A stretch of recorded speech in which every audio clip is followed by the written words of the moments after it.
Looking for your dream property in El Salvador? Meet Vivo Latam. You can check it out at vivolatam.com. That's VIVOLATAM.com. The sleek, modern property marketplace app that's changing the way you buy and sell real estate in El Salvador. Whether you're looking to buy or sell, Vivo Latam makes it simple with an intuitive interface that puts the power of real estate right at your fingertips. And with support for US dollars, Bitcoin, and Tether, you can transact in the best way that works for you.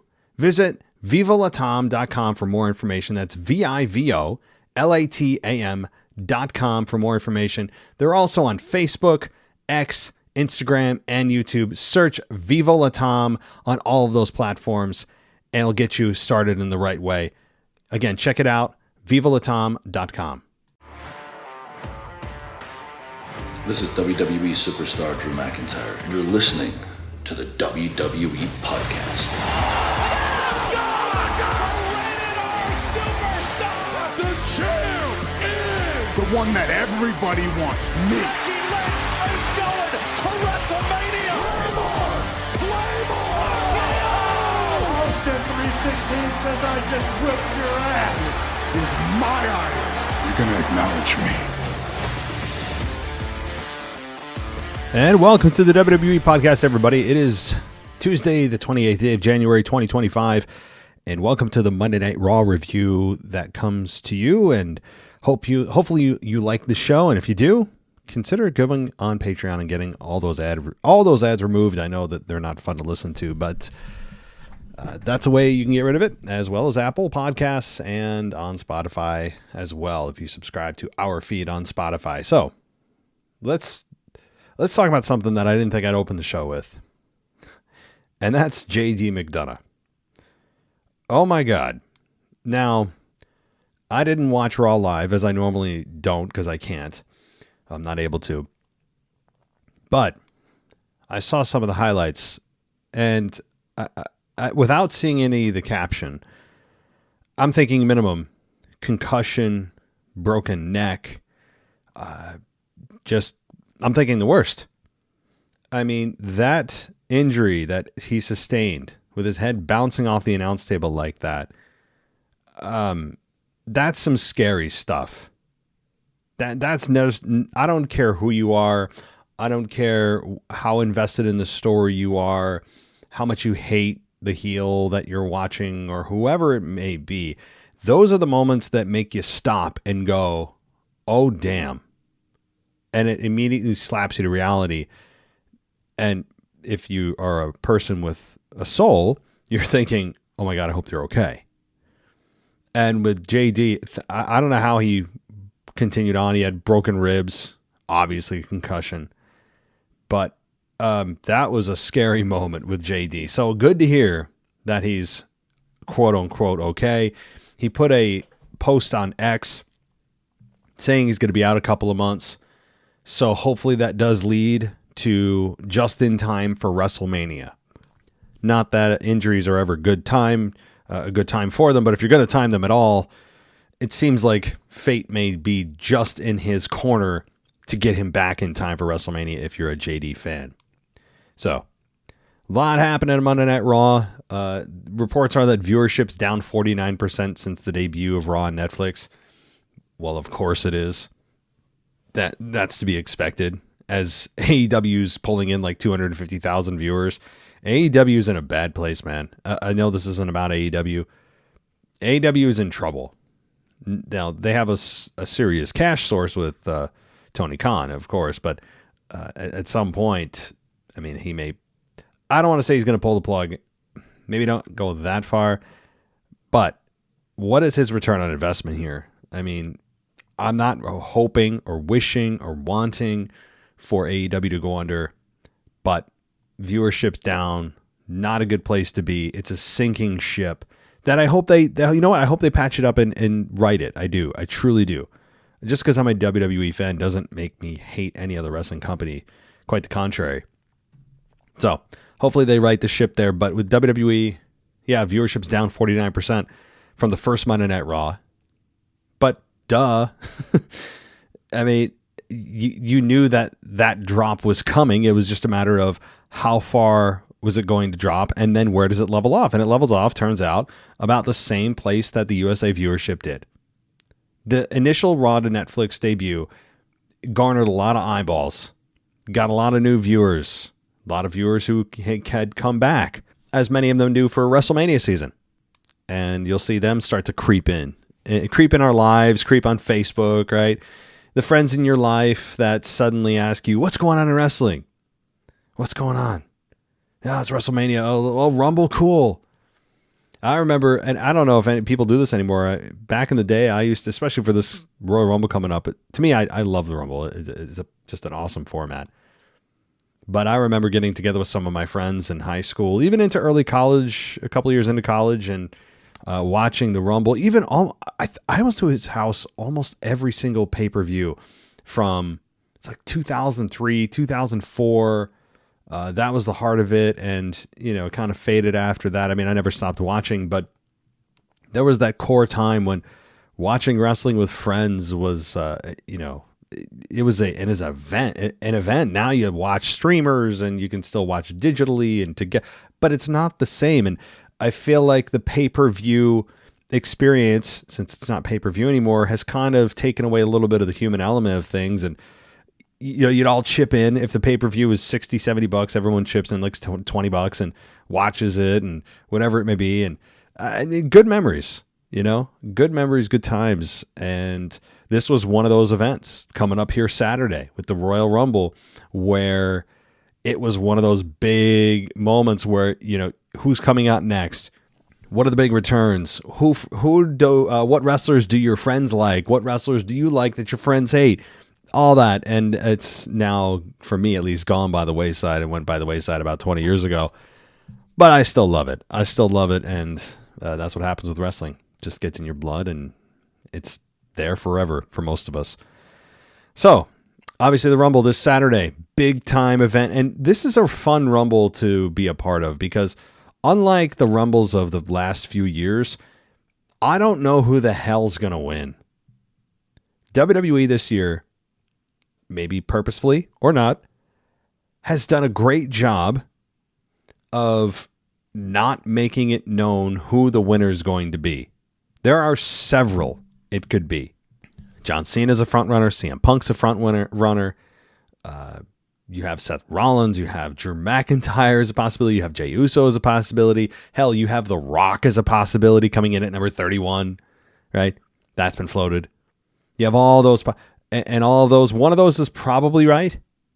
You also have Rhea Ripley, who made comments about potentially entering the men's Rumble, which would be an abomination. Now, I just want to talk about Rhea quickly, and then I'll jump into Monday Night Raw, and we'll talk a little more about the JD injury and the CM Punk Cody Rhodes confrontation, the Seth Rollins Gunther confrontation. But Rhea Ripley needs to stay in her lane. Now, I understand that China has done it.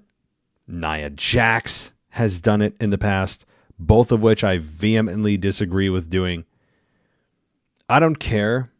I don't care if it's happened every year. It doesn't make it more right if it continues to happen. And so, to my knowledge, this would be if Rhea decides to be an entrant in the men's Rumble. This would be the third time. 3 times too many.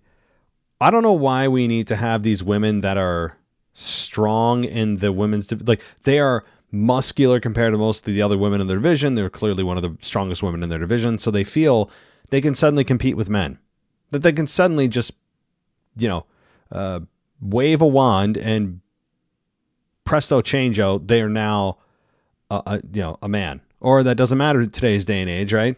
All you have to do is just say that you, or declare like Michael Scott that you are the opposite gender. We're all supposed to just agree without question, which is ridiculous. But another conversation. However, if Rhea enters the Rumble, here's what I would do. I would have happen. I'd have Rhea come in, try to throw somebody out, immediately take a finish and get her ass kicked over the top. And then somebody comes out and replaces her. And that way she doesn't take up a spot that somebody should have.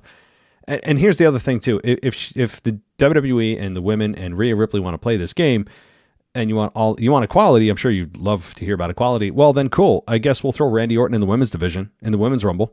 Do you want to do that? If men and women are the same and we're all equal, right? Throw Randy Orton in the women's rumble. Hell, bring back Brock Lesnar, pay him a 7-figure salary and bring him into the women's Royal Rumble. But there's no difference between men and women, right? According to you, if you want to enter the men's rumble, right? So, I mean, this is the absurdity of this thinking. Anyway, so sure, if Rhea wants to come in, I'm sure what they'll do is have her throw out a couple of guys like, I don't know, I was going to say Chad Gable, but Akira Tozawa or somebody like that, right? Like she'll throw out people that are undersized from her and they'll sell for her, which is ridiculous. And then, she'll eventually get eliminated. She'll get eliminated fairly quickly, but she shouldn't eliminate anybody. So I don't need any of this to happen. I don't even want her talking about it. It's ridiculous that it even needs to be talked about. Okay. I don't care if China did it. I don't care if Nia Jax did it. Both of them shouldn't have done it. WWE should not have let them do it, rather. So I don't need this nonsense. The other thing, and I just want to say this off the bat, guys, because we see it every year. Someone that's eliminated can somehow eliminate somebody that's still in the match. That doesn't make sense. Okay? Because that person is no longer a qualified competitor in the match. Because you lost. You're out. You're eliminated. That means if you cause another elimination, well, you can't because you are not a qualified individual. Your actions do not matter, right? That will happen, I'm sure. You'll have somebody get eliminated and then that person is a sore loser and causes the person who's still in the match to get distracted or get thrown over the top, whatever. That's also, and the one last thing that I'll say, because it's the annual complaint, because it's so ridiculous. How is there not a time limit to get in the ring? That should be something basic. Now, I know they leave it open so that they can have certain situations come about if they want. Otherwise, they book themselves into a corner. But how do you not have a time limit to get into the ring? The reason is because if you don't, you could just hide under the ring for the duration of the match, wait for one person to be there, sneak up behind them, throw them out, and you win. Right? It's ridiculous. So those are the two things that I just very much beg WWE. Three things really WWE begged them not to do. So they better heed my warning or else.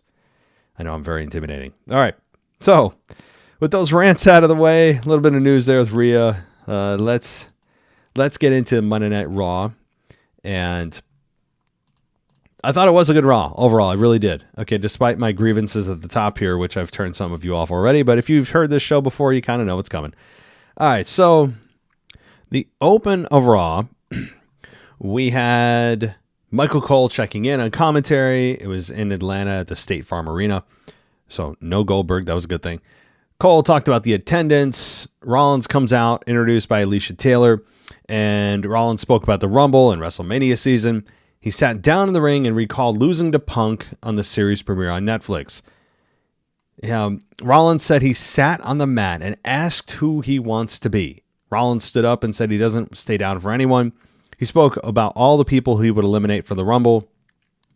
He paused after saying Roman Reigns. I'm especially tossing Roman Reigns out, so he's targeting Reigns. And you know what? That's fine. I've been begging for a Roman Reigns, Seth Rollins program for a while. This is going to be another one of those kind of like teasers and one-offs and of interactions that they have. I just don't know how they haven't gotten to a proper effing program with Seth and Roman. It's ridiculous. I mean, I guess they could have a match at WrestleMania, but it's possible. If The Rock is not in the Rumble, he's not going to be at WrestleMania, I don't think. That'll be the telltale sign. And you could do Rollins and Reigns. That's my vote. Or Punk and Reigns. There's a lot of combinations here. Okay, so Rollins said he hopes Punk is the last person in the ring with him so he can toss him over the rope and turn his WrestleMania dream to dust. He played up the question of which championship he would challenge for if he wins, and he said Gunther's World Championship is the obvious one. But then there is the WWE Championship, he said, and he added it would be poetic if he took the same title from Cody at WrestleMania this year that he helped him win last year. And Rollins polled the crowd on whether he should face Cody. There were some cheers. Rollins was interrupted before he could ask about Gunther. And Gunther comes out, and Rollins asked him if he was just if Gunther was just keeping the title warm for him. And Gunther asked Rollins where he'd been for the last few months. He said he defended his title against Jay and referred to him as a clown. Gunther said Rollins had been whining and complaining about all the drama he's involved in, and he said Rollins had forgotten what matters in this company, and he said Rollins should tune it all out and focus on the Rumble. And he questioned if Rollins still has it in him. And this goes on. Rollins said that the belt that Gunther was wearing would not exist without him. Gunther said it's 2025, and Rollins is no longer the best wrestler in the company. He claimed he's the best wrestler. So on and on and on. Logan Paul then comes out as the newest member of the Raw roster. He was booed. By the way, how about Paul versus Paul on March 27th? That's happening. Logan Paul versus Jake Paul. Now, many are thinking it's not an actual boxing match, though, that it's something more that's going to be clarified this week. That would make more sense to me than a boxing match. Because if it's Jake Paul versus Logan Paul in a boxing match,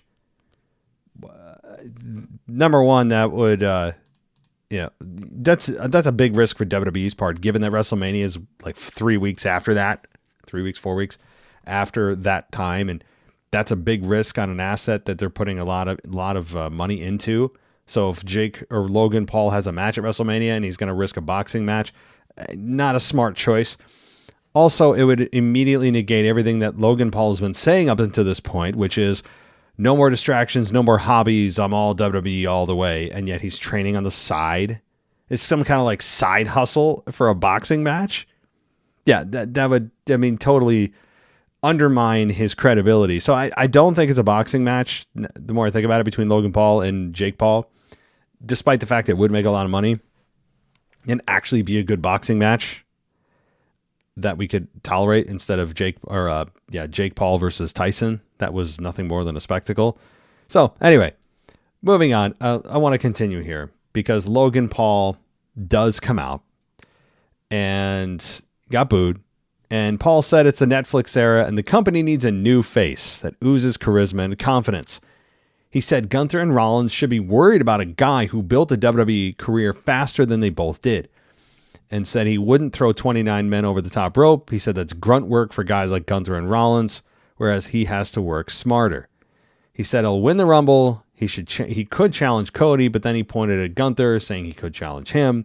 And Gunther told Rollins that he changed his mind. He said he wants Paul to win the Rumble so he can embarrass and slap the smirk off his face. Okay.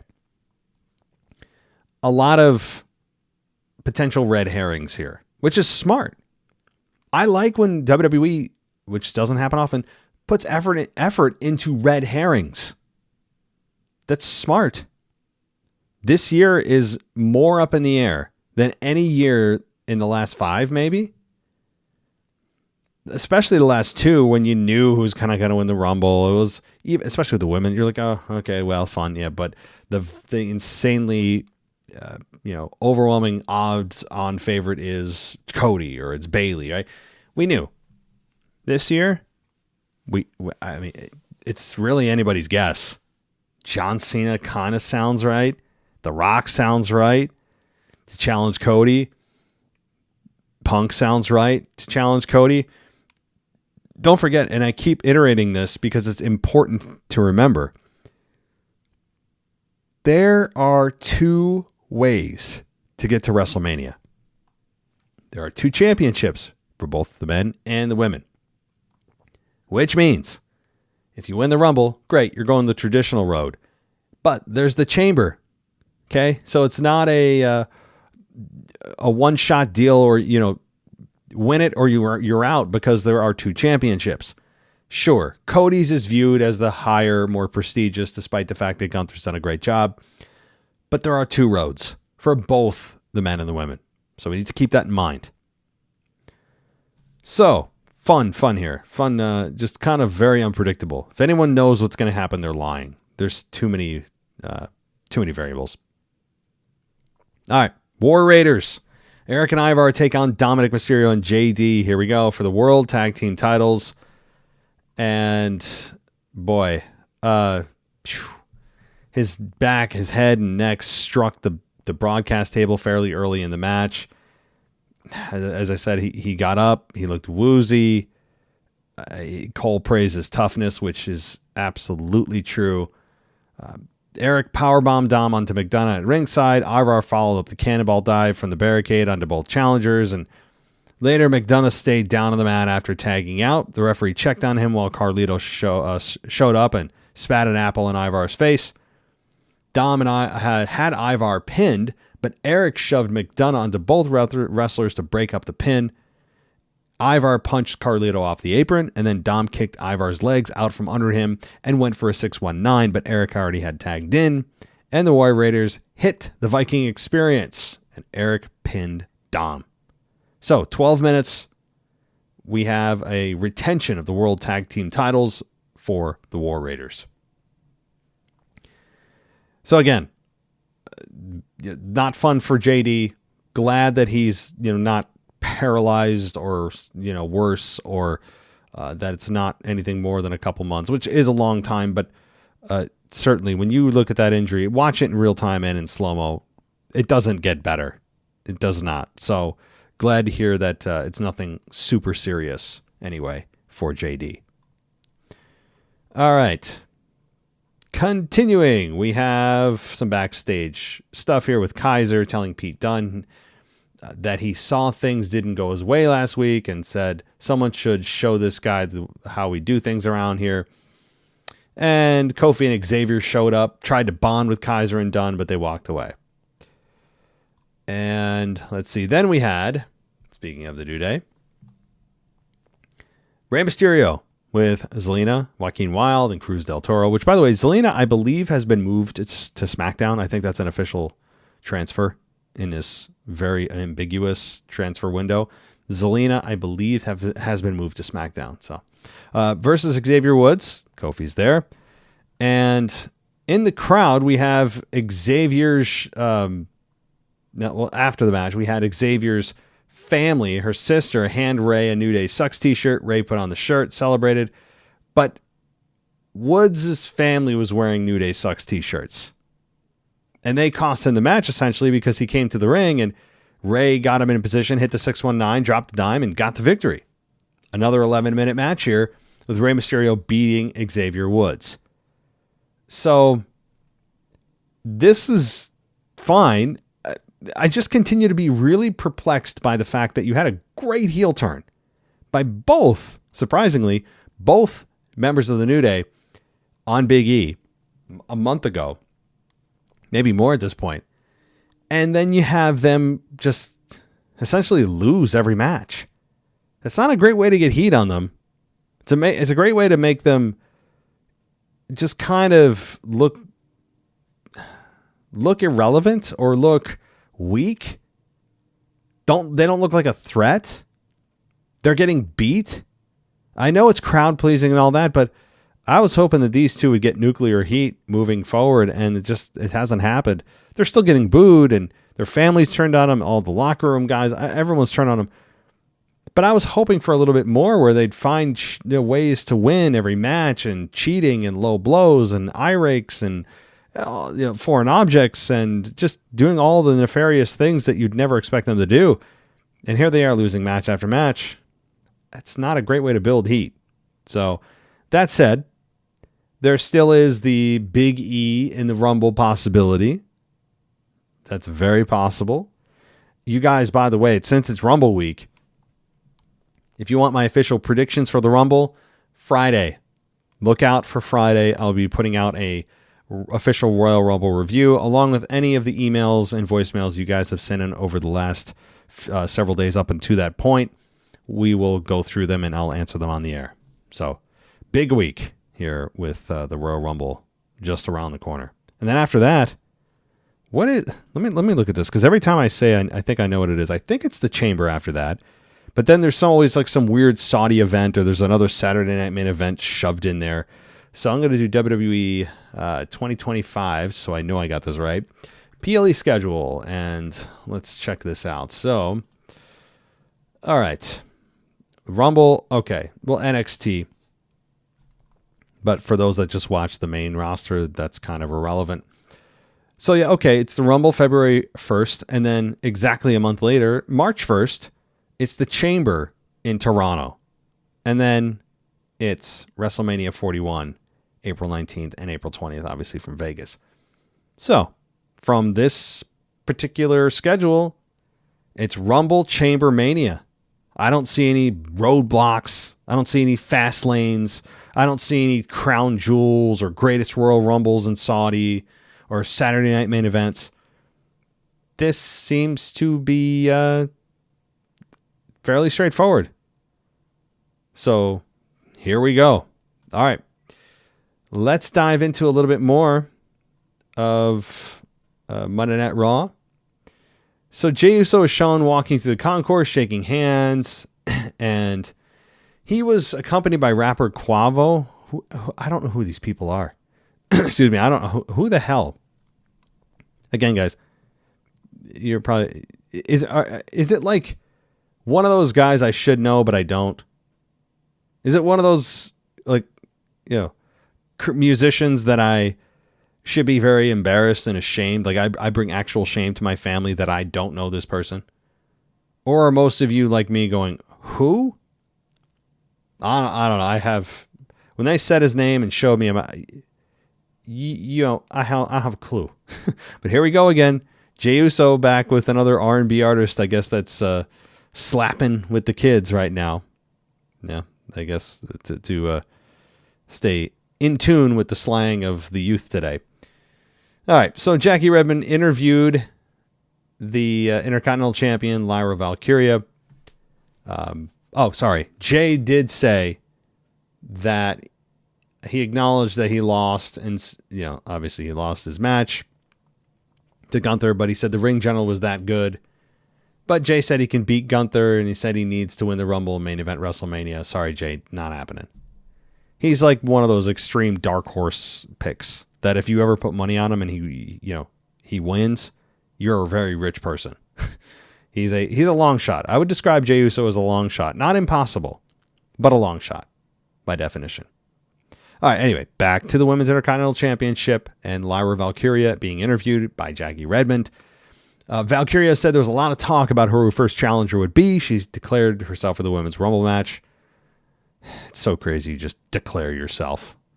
There's not, for the biggest match of the year, arguably, with the highest stakes on the line, you have to declare yourself, but yet on Raw, you can't just go and make a meaningless non-title match with somebody that you have a problem with because you have to make it official. You got to run it by Adam Pearce. You got to run it by Nick Aldis. You can't just make matches. Yet all you have to do with the most important match of the year with the highest stakes on the line is just declare yourself. And the GM has to go, they declared themselves, first come, first serve, which also makes no sense because it was first come, first serve. I mean, how would that work? Everyone at once screamed. How would this work? Well, what if you tweet it out? Is it like Shotgun where as long as like Rumble's within 2 weeks or 3 weeks or 4 weeks, as long as it's within that time frame, you can declare yourself, right? Kind of like calling Shotgun, a car seat. I don't know what. It's so bizarre. It's so bizarre.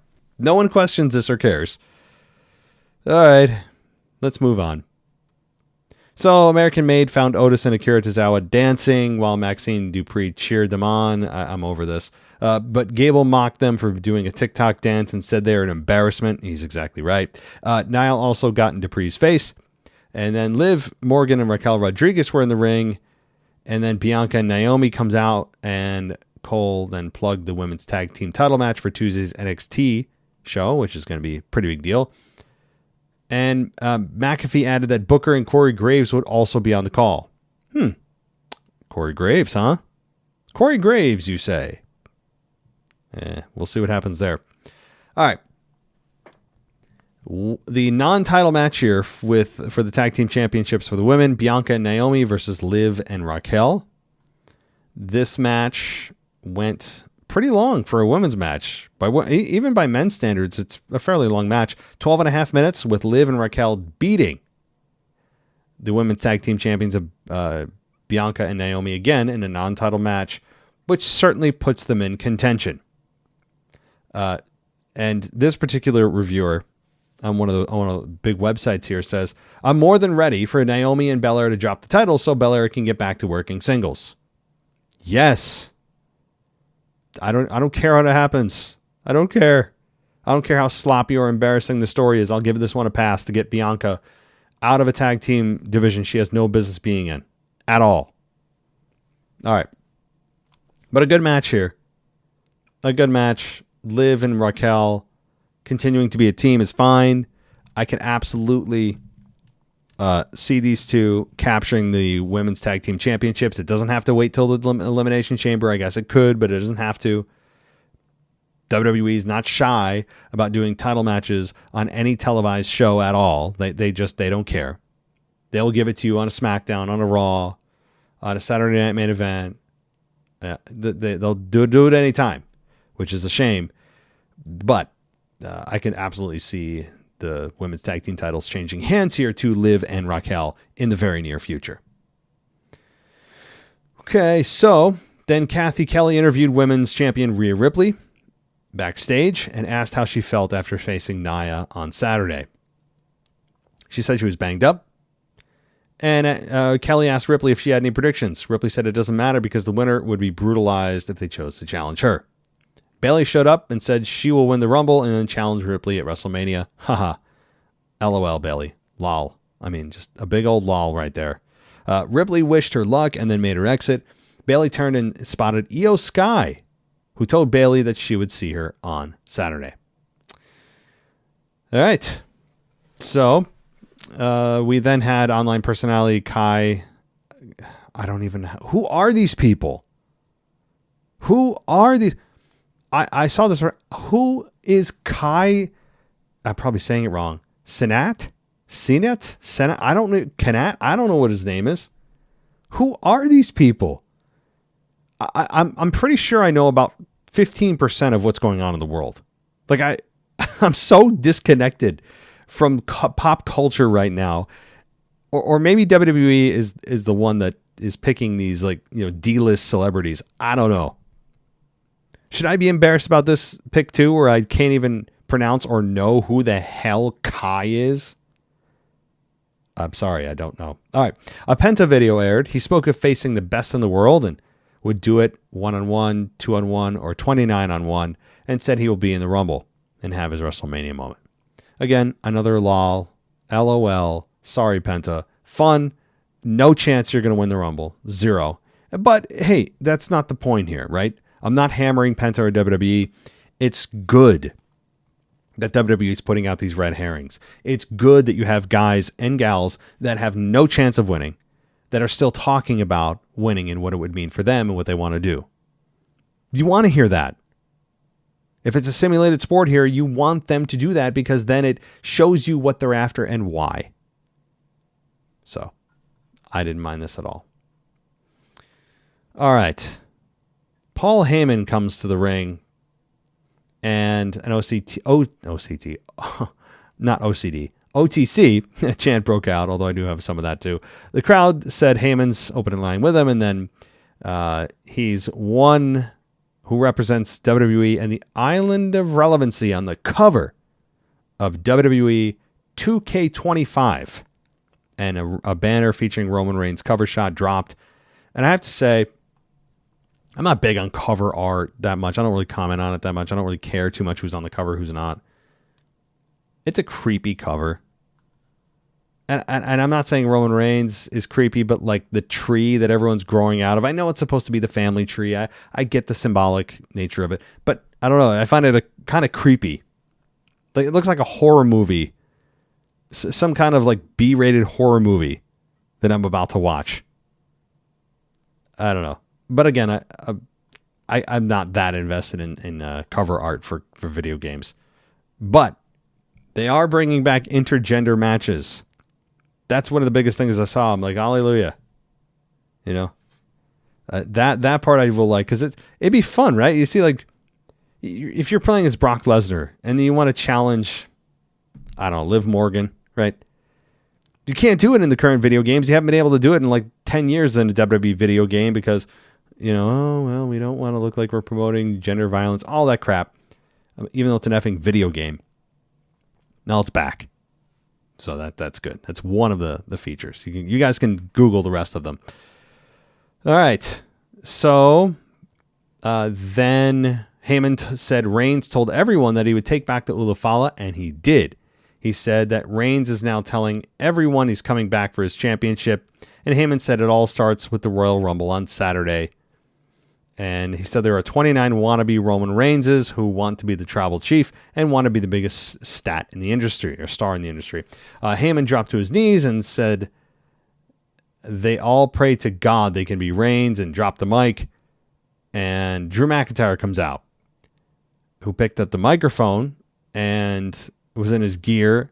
McIntyre looked at the 2K25 cover, and McAfee said he played the game and went undefeated until he chose to lose to Raymond out of show of respect to the tribal chief.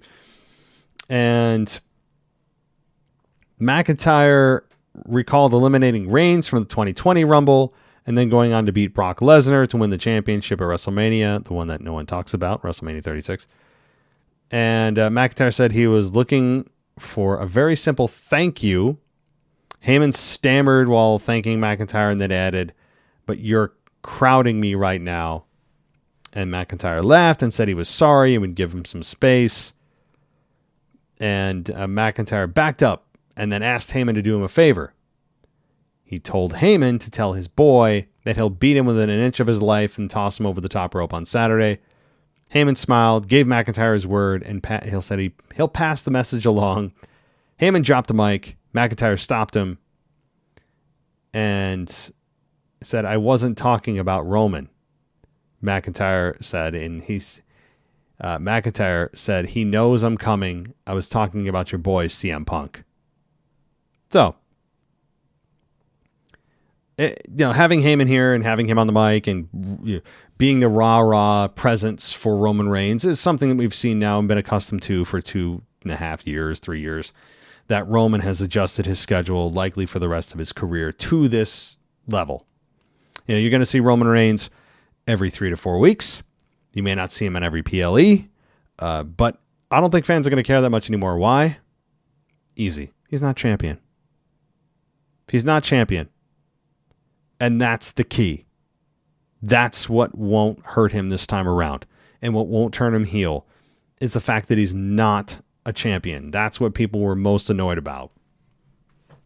So good for him. Good for Roman continuing the schedule, spending time at home, likely with his family, getting his head on, able to recharge his batteries. And when he's here, now it does feel more special. It's not a reminder that he's holding the championship hostage, which is what it became, excuse me, when they did what they did with Roman's schedule while he was champion for 4 years. All right. Continuing. McIntyre versus Sami Zayn. This match was fun. We have, Zayn countering into a DDT during the middle of the match here. I'm reading some of the notes. Zayn came up with a bloody nose, though, and went for a run up the ropes. He was cut off by McIntyre. McIntyre followed up and went for a Claymore, but Zayn moved. And then McIntyre crashed and burned on the table early in the match here. But Zayn eventually hit an exploder suplex. Zayn went for the haluva kick, which he avoided, McIntyre. He rolled up Zayn, put his feet on the ropes for leverage, got the 3 count. After the match, McIntyre hit Zayn from behind and mounted him and threw punches. But of course, we have to have the savior of the day, Mr. Neck Tattoo himself, Mr. Cody Rhodes, come out and make the save and hit McIntyre with the Cody Cutter, cleared McIntyre from the ring. Kevin Owens shows up. I love this. Hits Cody from behind. Cody fights back. He was getting the better of Owens until McIntyre hit him from behind. Zayn went for a haluva kick on McIntyre, who moved, causing Zayn to hit Rhodes. Cole said it had to be an accident. Owens stood next to Zayn and bumped his fist on Sami's chest before exiting the ring. and Zayn looked like he was, kind of filled with remorse with what he did. So, again, they're playing a lot of angles here. A lot of angles that make you wonder. Who's turning heel? Who's turning on who? Who could win the Rumble? Is this possible, right? It's a fun time. So an overall very entertaining segment here. But then it gets better. We have, coming out of the break, a video airing with Roman briefly speaking about him being immortalized on the cover of 2K25. We're all supposed to bow at the thought of, every star is supposed to just be oohed and awed the fact that they're on a cover of a video game, which is a big deal. But after everything Roman Reigns has done and been on the cover of, is he really supposed to be shell-shocked about the fact that he's on the cover of a video game? But it's fine. It's marketing. It's fine. I think too logically sometimes. So Cody was seated in the corner of the ring, and the Winged Eagle title belt were hanging above the ring. Cody said the belt won't make Owens a champion. He said he's had more matches than anyone. He shows up first and leaves last, and he's looking forward to the Rumble and putting Owens behind him. Punk's music hits, and he comes out, and he said Cody is his friend, and he's legitimately worried about it. All right. Punk said he knows what the WWE Championship can do to a man. He was champion for 434 days way back when, and it started to get to him around the 300-day mark. He said he watched Cody lose friends, and he knows that Cody wants to be John Cena and do it all. Cody said he doesn't have friends. Punk said, yes, you are my friend, and that's why he's out here speaking to him. Punk said, unlike everyone else who has Cody surrounded himself, he'll always be his friend because of a promise he made to Cody's father, because he loves Cody. And Punk said he feels like he let Cody down because he couldn't prepare himself for this, but not even Cody's father could. Cody asked Punk to tell him what's next, and he said Cody was in his hometown and gets to sleep in his own bed. And it ends up being, as this goes on, I'm not going to do a play-by-play on all this because it went on for quite some time. Here's one of the money lines, okay? Punk said that unlike all these other people, your friends, quote unquote, stabbing you in the back, I'm going to win the Rumble and I'll see you in the main event of WrestleMania. And because I'm your one true friend, I'm going to stab you in the front. It's one of the money lines. Good stuff. And they stopped each other from leaving. They were doing that routine, saying they're not done. And Cody ends up saying that, when Punk was called up to the main roster, he wasn't called up for a while. He was in chase mode. He was chasing CM Punk, and that their dynamic now has completely changed. And Cody said, I'm not chasing you. You're chasing me. And I want you to know that I hope you win the Rumble. I hope it's you because I want you to catch up. Yeah, so nice little quip back and forth. They hooked each other's arms again and said they're not done. No physicality here, but really good. I mean, if Cody and Punk ever have a true program here, not just one that's temporary for the build to the Rumble and just to hype the PLE, I mean, I'm all for it. There's so many programs that Punk has yet to have. Roman Reigns. That's one. John Cena. My God, that may be the number one program I want.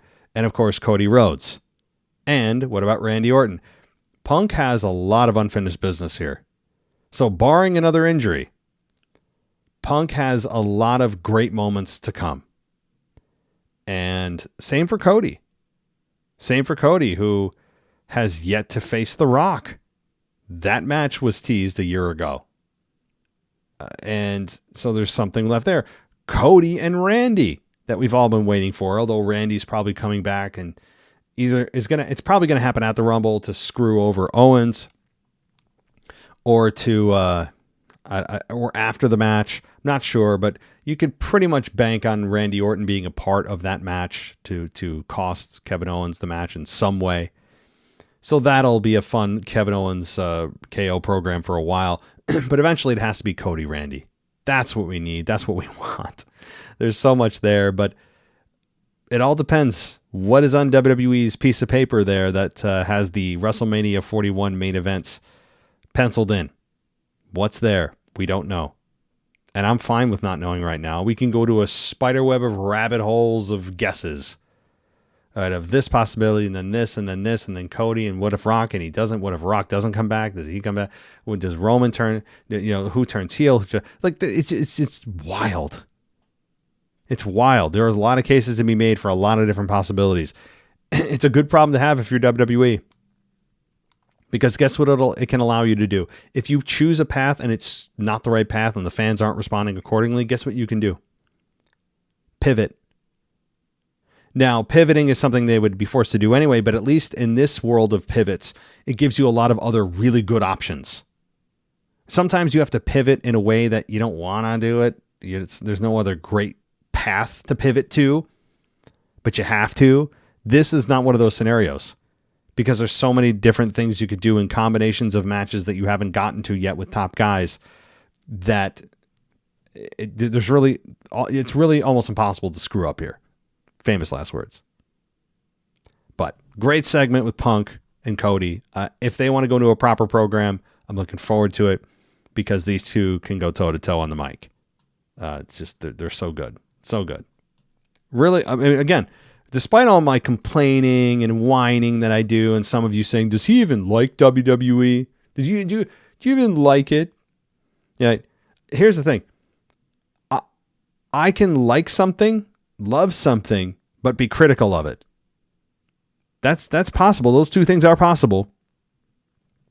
Those two things are possible. In fact, I'd say it's one of the signs that you do love something because you care about the quality of it. You care about the quality of something and ways to improve it. If you're also providing that, then clearly you have a love for that said thing. So for Monday Night Raw, guys, I thought it was a good episode, despite all of my complaints that some of them had nothing to do with Raw. But it's also a great week to join the show. Join the other fans of this show, and more importantly, join the other fans of professional wrestling over at patreon.com/WWE podcast. Get yourself an ad-free experience for just $1, or go ad-free and start a 7-day free trial. There's a Discord server that you can use at any time to talk with all the other patrons during live shows. Is always fun. Also on X, you can follow me at the WWE podcast there, or on Spotify. There's an ad-free feed there as well. So thank you so much, everybody. I appreciate all of your support, and it's a big week in wrestling world here. WrestleMania season is just about to officially kick off, and it starts in 5 days. I'll talk to you guys next time. Thanks for listening to the WWE Podcast. Don't forget to subscribe on your favorite podcast app so you don't miss a show, or head to WWEpodcast.com. And for all of these shows ad-free, head over to patreon.com/WWE Podcast. Until then, we'll see you next time.